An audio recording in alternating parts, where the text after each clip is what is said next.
일부 예배는 제한된 시간이기 때문에 제가 늘 말씀을 준비해서 충분하게 말씀을 다 드리지 못한 상황입니다. 때로는 서론을 생략하고, 때로는 또 결론을 생략하고, 때로는 여러분의 도움이 필요한 예화도 생략해야 하기 때문에 우리 일부 예배 참여하시는 여러분들은 신앙의 수준이 충분히 높기 때문에 다 전하지 못해도 모두 다 이해를 하시고 아멘 하시는 분들인 줄로 믿습니다.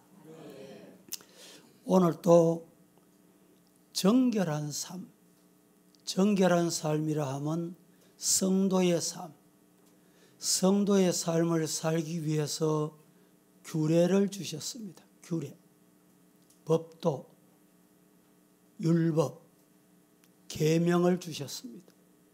이걸 잘 지켜야 되는데 모르면 못 지키잖아요. 최근에 우리 교통규범에 관한 법이 조금씩 바뀌었습니다. 어떤 분은 바뀐 사실을 모르고 가다가 경찰에게 발각이 되고 때로는 CCTV에 찍히게 되고 불이익을 당해야 돼요. 모르면 불이익을 당합니다. 우리 성도는 성도로서 삶의 규범을 잘 지켜야 신앙생활 잘할 수 있다. 그저 교회 왔다가 가고 예배 드렸다 하고 가면 성도냐? 그렇지 않다라는 것을 기억하셔야 됩니다. 지금 미국은 세계 패권국, 초강대국이라고 합니다. 그런데 미국에는 이런 초강대국 문화 여러 가지 적지 않은 혜택을 누리며 삽니다. 그래서 많은 사람들이 미국에 가고 미국 영주권을 얻고 미국 시민권을 얻기 위해서 발부둥하고 있습니다. 그런데 지금도 미국 땅 안에 살면서 미국의 전혀 혜택을 받지 않고 사는 사람들이 있습니다. 동쪽에 가면 필라델피아라는 지역이 있습니다. 워싱턴 약간 밑에 지역입니다. 이 필라델피아 지역에는 랑카스타라는 도시가 있는데 이 랑카스타 도시는 어떤 도시냐? 아마시라는 사람들이 살고 있는 곳입니다. 아마시라는 사람은 어떤 사람이냐? 하나님의 말씀을 철저히 지키고 말씀 규범대로 살겠다. 이래서 집단 생활을 하고 있는 것입니다. 이들이 어떻게 사느냐? 지금도 보면 자동차를 전혀 이용하지 않습니다. 어떻게 이동하느냐? 말을 타고 이동. 이런 지역이 미국에 몇 곳이 있어요. 또 원주민들이 사는 곳도 마찬가지입니다. 자동차를 혜택받지 않고 말을 타고 다니고 전기, 휴대폰, 전화기, 문명 혜택을 전혀 누리지 않습니다. 사용하지 않습니다. 또 옷도 그들은 허름한 검정 옷만 있습니다. 그리고 수염도 안 깎습니다. 이렇게 살다 보니까 미국에 살지만은 미국에 세금을 내지 않아도 되는 유일한 족속입니다. 아마시 족속. 이들에게 물어봅니다. 당신들은 왜 이렇게 불편하게 삽니까? 왜 불편하게 살까요? 이유가 뭘까요? 문명이 싫어서 그런 게 아닙니다. 그들이 그렇게 사는 이유가 있습니다. 그 이유를 물으면 하나님의 말씀이 그것을 요구하기 때문에 그래서 그렇게 산다는 거예요. 아마시 사람들이 하나님의 말씀에 비추어 문명 혜택을 거부한 채 자연 그대로의 삶을 살겠다. 이것이 그들의 철학입니다. 레위기 19장은 오늘 19장 19절부터 본문으로 읽었는데 9절부터 18절은 오후에 제가 말씀드리려고 합니다. 1절에서 8절까지는 하나님을 향한 규례입니다. 그리고 9절에서 19절까지는 이웃에 관한 규례. 1절에서 9절까지는 누구를 향한 규례? 하나님을 향한 규례. 9절에서 18절까지는 이웃을 향한 규례. 18절 이후에 19절이죠. 19절 이하는 하나님의 백성으로서 어떻게 살아야 되는가? 하나님의 백성으로 살기 위해서 꼭 지켜야 할 게 있다. 규례가 있다. 이 말씀을 하고 있습니다. 이 규례가 뭐냐? 제가 오늘 이 시간에 여러분에게 말씀을 드리도록 하겠습니다. 그 규례가 첫 번째, 혼합하지 말라. 혼합하지 말라. 사람도 혼합하면 안 되고 짐승도 혼합하면 안 되고 요사이 우리나라도 보면 혼합된 곡물이 많잖아요. 혼합하지 말라. 순수하게 먹어라. 순수하게 받으라. 순수하게 심어라. 이 말입니다. 너희는 내 규례를 지킬지어다. 규례를 지켜야 되는데 그 규례가 뭐냐? 19절 보겠습니다. 19절 다 함께 19절 본문 보십시다. 성경 보겠습니다. 다 함께 시작. 너희는 규례를 지킬지어다. 내 가축을 다른 종류와 교미시키지 말며 내 밭에 두 종자를 섞어 뿌리지 말며 두 제대로 직조한 옷을 입지 말지며. 규례를 지켜야 되는데 가축 다른 종류와 교미시키지 말아라. 밭에도 두 종류를 섞어서 심지 마라. 두 재래로 직조한 옷을 입지 말라. 대단히 중요한 말씀. 이 말은 혼합하지 말아라. 오늘 시대가 문제가 뭡니까? 혼합한 시대예요. 창세기 1장 25절에 보면 하나님이 땅의 짐승을 그 종류대로, 가축을 그 종류대로, 땅에 기는 모든 것을 그 종류대로 만드시니 하나님이 보시기에 좋았더라. 하나님이 이렇게 섞어서 혼합해서 만들지 않으시고 종류대로 만들었어요. 그러니까 하나님이 보시기에 좋았더라. 요사이 우리 사회 이슈가 뭡니까? 동성애.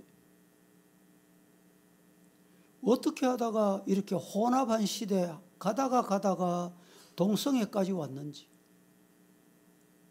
이 동성애 속에는 종류가 많습니다. 성을 하나님께서 남자와 여자를 만드셨어요. 그런데 동성애 하는 사람들은 성이 49가지다. 엉터리 같은 소리를. 자유다는 거예요. 남자로 태어났는데 내가 아침에 일어나 보니까 내가 여자 것 같다.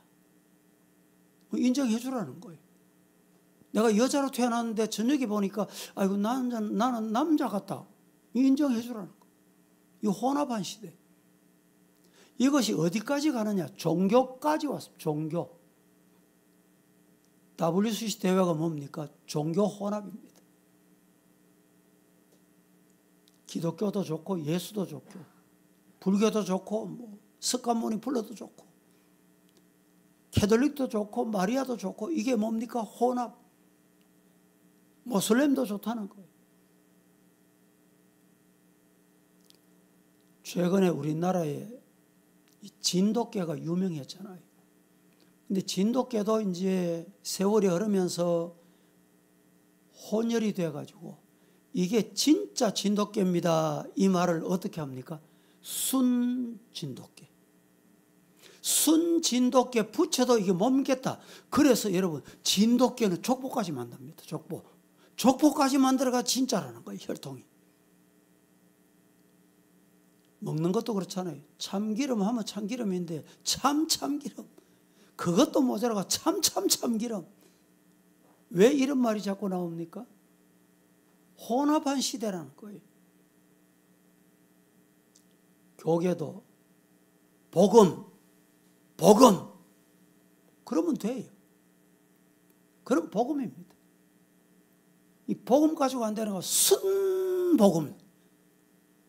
순장로교. 순장로교 들어봤습니까? 요사이 최근에 순장로교가 생겼어요. 순복음이 생겼고. 얼마나 혼합한 시대이기 때문에 이런 말이 자꾸 쏟아져 나옵니까? 전도서 3장 14절에 이렇게 말합니다. 시작.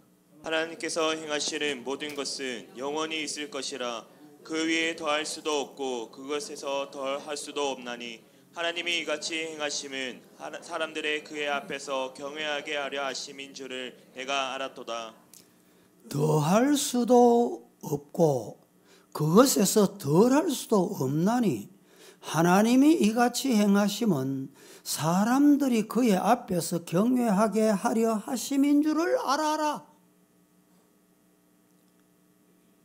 오늘 우리는 혼합한 신앙을 버려야 됩니다. 혼잡한 생활을 버려야 됩니다. 유전공학의 연구와 발달로 우량종이 많이 나옵니다. 엄청나게 토마토도 크고 오이도 얼마나 큰지요. 우리가 여름 이제 철 다 지나가지요. 수박도 보면요. 당도가 얼마나 좋은지. 당도가 있으니까 입의 맛은 좋은데요. 그게 절대 좋은 게 아닙니다. 토종과 비교할 수 없을 만큼 짐승도 큰 짐승이 나와요. 양도, 돼지도. 제주도 똥돼지 있잖아요. 흑돼지 있잖아요. 근데 요사이 돼지는 얼마나 덩치가 큰지.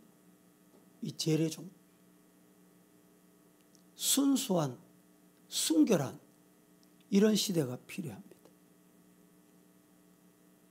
최근에는 복제까지 생기고 IA 시대가 돼가지고 앞으로는 모르겠습니다.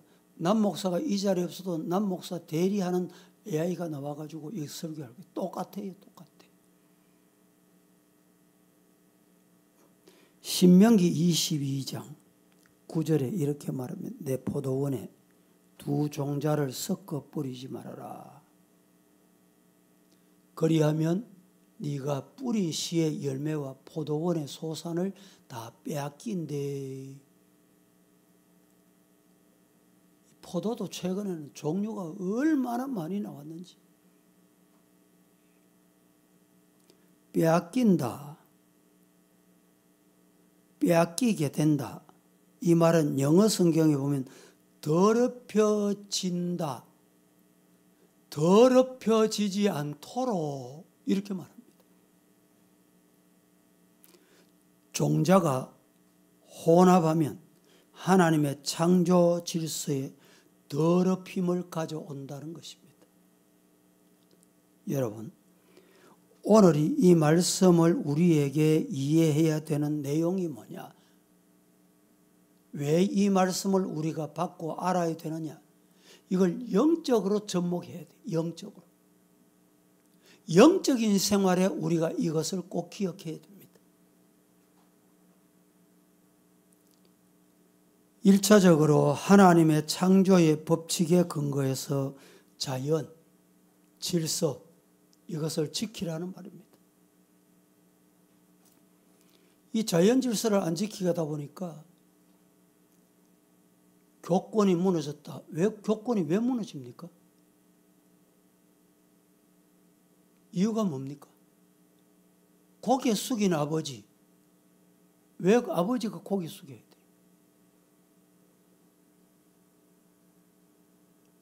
여러분, 이 창조 질서는 신앙의 원리입니다. 아버지가 못 배워도 아버지. 아버지가 내보다 몰라도 공경해야 될 대상이. 이게 무너지는 거예요. 엄마는 모르면 가만히 있어. 혹시 여러분 중에도 이런 소리 들어본 분 없습니까? 가정의 질서가 무너집니다. 옛날 같으면 대통령, 자유민주 국가가 되다 보니까 그렇지만 뭐 대통령 흉 한번 보면요, 말 한마디 하면요, 기도 새도 모르게 그만 잡혀가고 없어져요. 그래서 그것을 권으로 여겼습니다. 그런데 자유민주주의는 그게 아니에요. 그렇게 한다고 권이 생기는 게 아니에요. 권세가 생기는 게 아니거든요. 하나님의 말씀에 비추어서 우리는 살아야 돼요. 규범. 하나님을 믿는 신앙과 이방 종교와 혼합하면 영적으로 문제가 생겨요. 왜 오늘 교회가 문제가 생깁니까? 이 규범을 성도들이 안 지키는 거예요.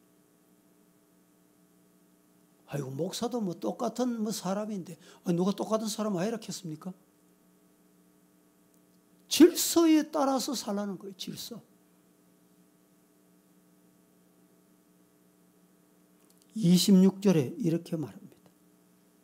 너희는 무엇이든지 피치에 먹지 말며 점을 치지 말며 술법을 행하지 말아라.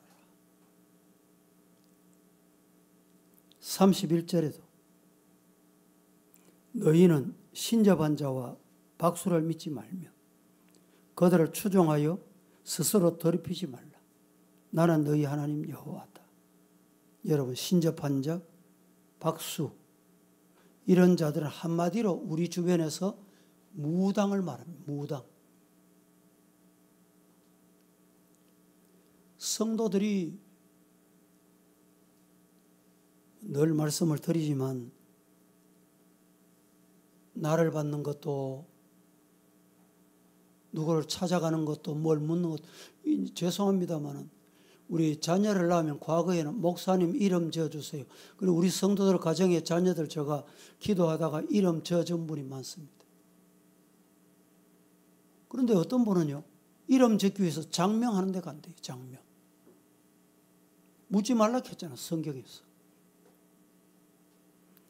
바울 사도는 고린도후서 6장 14절에서 16절 말씀에 이렇게 말합니다. 같이 시작. 하나님이 주를 다시 살리셨고 또한 그의 권능으로 우리를 다시 살리시리라. 너희 몸이 그리스도의 지체인 줄을 알지 못하느냐? 내가 그리스도의 지체를 가지고 창녀의 지체를 만들겠느냐? 결코 그럴 수 없느니라. 창녀와 합한 자는 그와 한 몸인 줄을 알지 못하느냐? 일러스되 둘이 한 육체가 된다 하셨나니. 혼합하면 안 된다 한마디로 이 말입니다. 두 번째 우리가 알아야 될 것은 성경에 하라는 말씀과 하지 말라는 말씀으로 규범을 주셨습니다. 성경에 하라, 하지 말라 두 가지 규범입니다. 여러분, 우리가 고속도로를 달리다가 자동차를 이용해서 갑니다. 가다 보면 그 구간은 100km입니다. 100km만 가면 돼. 이 말은 110km, 120km, 130km 가면 안 된다 이 말입니다. 또 시작부터 끝까지 100km 가라는 게 아니고 어느 구간 회전이 심하면 80km 가거라. 공사장이 있으면 60km 가거라. 60km 가라 이 말입니다. 이게 뭐냐? 규범이라고 합니다. 그렇게 규범을 주어놓았는데 그 규범을 안 지키다 보면 일이 있어요. 문제가 생겨요. 어떤 일이 생깁니까? 사고 나잖아요. 사고가 나도 경찰이 조사를 해요. 당신이 이거 안 지켰네. 마이너스 몇 점. 당신이 과속을 했네. 안 지켰네. 마이너스 몇 점. 이것 때문에 보험의 어떤 이 혜택을 못 받는 경우가 많습니다.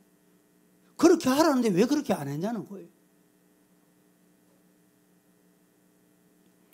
지형과 바람과 공기에 의해서 여기는 속도를 이렇게 하라, 이렇게 연구한 결과입니다. 제한된 속도를 위반하면 위험하다 이 말이에요. 우리 성도들도 마찬가지입니다. 규범을 안 지키면 위험한 일이 도래합니다. 교회도 위험한 일이 도래하고 가정도 위험한 일이 도래해요. 10계명을 우리에게 주셨습니다. 10가지 계명 주셨다 이 말입니다. 10가지 계명 중에 이 8가지 계명은 하라는 말씀이에요. 하지 말라는 말씀입니다. 8가지 계명은 하지 말라는 거고 2가지 계명은 하라는 계명이에요. 10계명 역시 험악한 세상을 살아가는 우리들에게 생명을 보호하고 더 풍성히 하시는 방법이 이거다. 그래서 주신 거예요. 하나님이 주신 법을 지키고 순종하면 복을 받고 정결한 삶을 살 수 있다. 이 말씀입니다. 레위기에 하지 말라는 말씀이 많은 것과 하나님께서 거룩하신 것 같이 우리도 거룩한 삶을 살라 이런 뜻이 담겨 있단 말이에요. 왜 하지 말라고 했느냐? 힘들고 고통스럽고 그렇도록 하기 위해서 이렇게 말씀하신 게 아니다는 거예요. 본문에 하지 말라는 말씀이 나옵니다.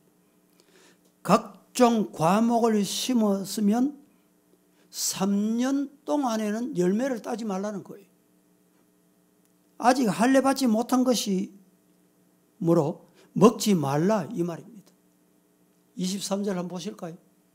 시작. 너희가 그 땅에 들어가 각종 과목을 심거든 그 열매는 아직 할례 받지 못한 것으로 여기되 곧 3년 동안 너희는 그것을 할례 받지 못한 것으로 여겨 먹지 말 것이요. 여러분, 과목을 심어서 한 2년 만에 열매가 조그만하게 열려요. 그럼 먹으면 안 된다는 거예요. 3년이 지나고 먹어요.